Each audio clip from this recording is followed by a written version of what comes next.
Terima kasih Anda masih bersama kami. Bagi Anda baru saja bergabung, kami hadirkan kembali 3 berita utama hari ini. Dihantam gelombang tinggi, 4 orang terlempar ke laut dari kapal Joloro yang mereka tumpangi di Selat Makassar.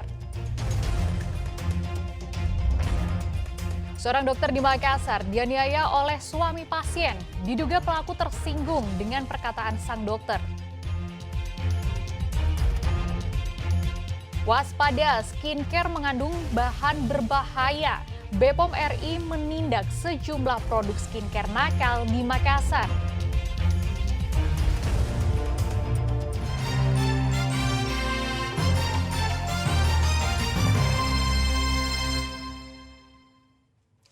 Ayah dan 2 anaknya di Kota Makassar harus berurusan dengan polisi lantaran mereka menjadi tersangka pencurian motor dan mobil di puluhan tempat kejadian perkara.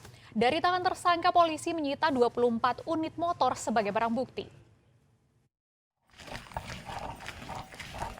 Tim Jatanras Polrestabes Makassar mendatangi salah satu rumah yang berada di Kecamatan Tamalan Rea, Kota Makassar, Jumat pekan lalu.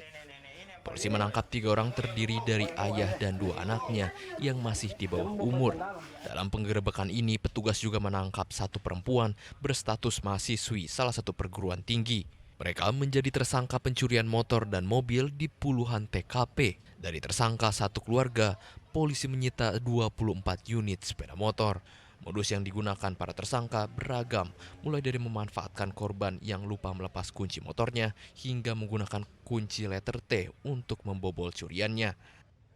Perempuan ini caranya dia yaitu tadi yang saya sampaikan, jadi dia hunting keliling ketika dapat motor yang tidak kebetulan mungkin pemiliknya lupa mencabut, dia ambil, didorong, kemudian diambil. Alasannya sendiri yang wanita? Untuk dijual, untuk dipakai juga. Pasalnya bang, barang bukti yang ditemukan roda 2 berapa? Roda 2 ada 24, kemudian roda 4 ada 1. Kini polisi masih terus melakukan penyelidikan untuk mencari pelaku lainnya yang terjaring dalam komplotan curanmor ini. Atas perbuatannya, 2 tersangka dewasa terancam hukuman 7 tahun penjara, sedang 2 tersangka yang di bawah umur akan dilakukan penanganan khusus di Peradilan Anak berhadapan dengan hukum. Andi Muhammad Sardi melaporkan dari Kota Makassar. Seorang pelajar SMP negeri di Kabupaten Maros menjadi korban perundungan oleh rekannya sendiri hingga mengalami trauma. Pemerintah Kabupaten Maros langsung melakukan mediasi kepada orang tua dan pihak sekolah.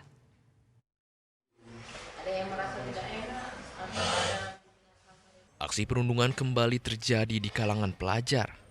Kini seorang siswa SMP negeri di Kabupaten Maros menjadi korban perundungan oleh rekannya sendiri, hingga korban mengalami trauma enggan untuk masuk sekolah. Pihak pemerintah Kabupaten Maros yang mendapatkan informasi langsung mendatangi sekolah dan memediasi kedua belah pihak dengan memanggil orang tua masing-masing siswa. Dari hasil pertemuan, orang tua korban mengaku telah melaporkan kejadian perundungan ini ke pihak Polres Maros.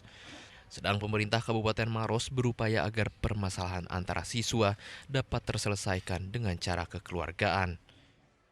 Orang tua itu sekarang ini tetap berharap tetap akan melanjutkan persoalan ini ke APH karena informasinya tadi malam mereka sudah ketemu dengan pihak penegak hukum.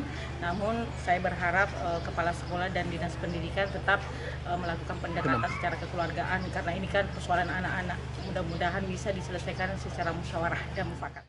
Kini kasus perundungan tengah ditangani pihak Unit Perlindungan Perempuan dan Anak Polres Maros. Sedang pihak pemerintah meminta kepada para guru untuk lebih memperketat aturan dan pengawasan terhadap siswa di sekolah. Raisa Abu melaporkan dari Kabupaten Maros. Badan Pengawas Obat dan Makanan BPOM RI menindak sejumlah pelaku usaha skincare nakal di Makassar. BPOM menyita produk perawatan kulit yang diduga mengandung bahan berbahaya. Usai hebohnya produk krim pemutih wajah dan kulit yang mengandung bahan berbahaya, petugas BPOM melakukan pemeriksaan terhadap produk skincare yang berada di Kota Makassar. Petugas menyita sejumlah produk perawatan kulit yang diduga mengandung bahan merkuri, asam retinol, dan hidrokuinon. Puluhan galon bahan baku skincare juga ikut disita. Dari hasil uji laboratorium, belasan produk skincare terbukti mengandung bahan berbahaya. Kita sudah dapat temuan, kita tarik, kita lakukan penindakan, kita ambil. Terus dari itu kita uji ke laboratorium, ternyata ada barang-barang yang berbahaya di dalamnya. Dari situ kita akan lanjutkan pada tindakan berikutnya, berkoordinasi dengan kepolisian, kejaksaan untuk pro justisia.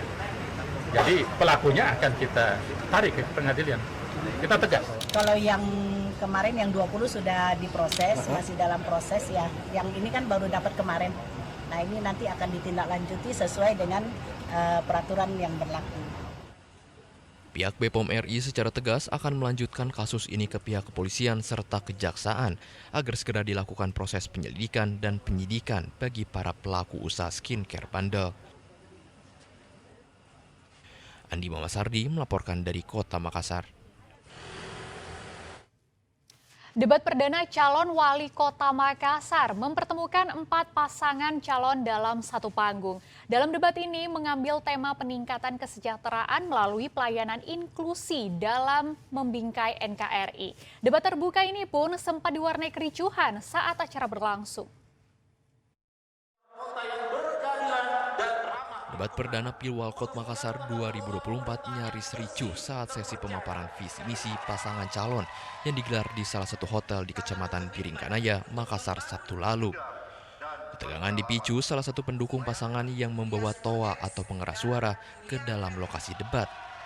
Kericuhan bermula ketika pasangan nomor urut 2 selesai memaparkan visi misinya dan para pendukung meneriakan yel-yel menggunakan toa yang seharusnya tidak diperbolehkan.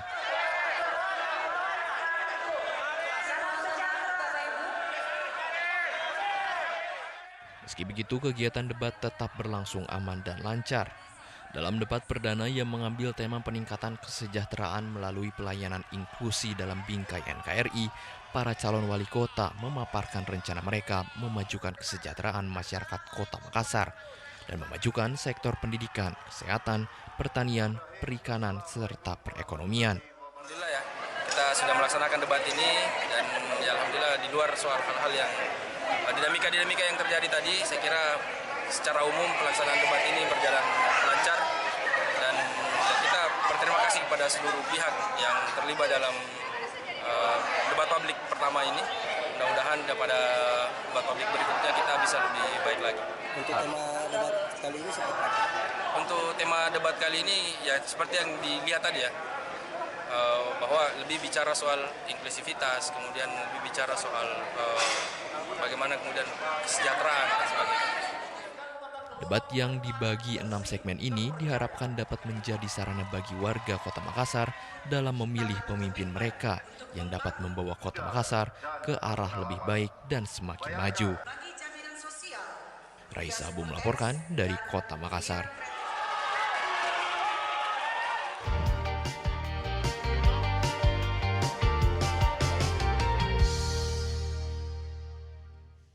Informasi tadi mengakhiri jumpa kita. Atas nama rekan bertugas saya Frin Meriana mengucapkan terima kasih atas kebersamaan Anda. Selamat beraktivitas dan sampai jumpa.